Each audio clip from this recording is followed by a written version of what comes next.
Magandang umaga po. Saluhan niyo po muna ako tayo magkapet, pandasal.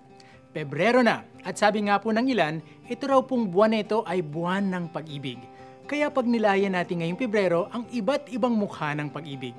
Tunay nga pong isang napakalaking biyaya ang makaranas na ibigin.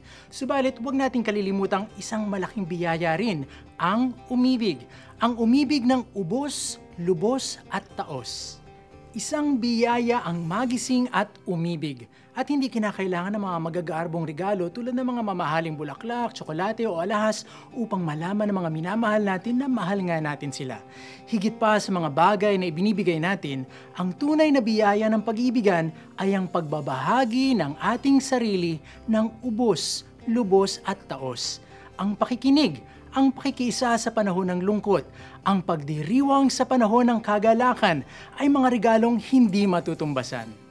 Sa ating pagmamahalan, huwag nating kalilimutan na ang pangunahing biyaya, ang pinakamainam na regalo ay walang iba, kundi ang isa't isa. At tiyakin na habang tayo ay napapalapit sa ating kapwa, tayo rin ay napapalapit sa ating Diyos. Ang ating Diyos na siyang dahilan kung bakit tayo ay minamahal at nakapagmamahal. Hanggang sa susunod po muli, ako po si Bro Arnold na nagpapaalalang huwag sayangin ang umaga dahil every morning is a blessing.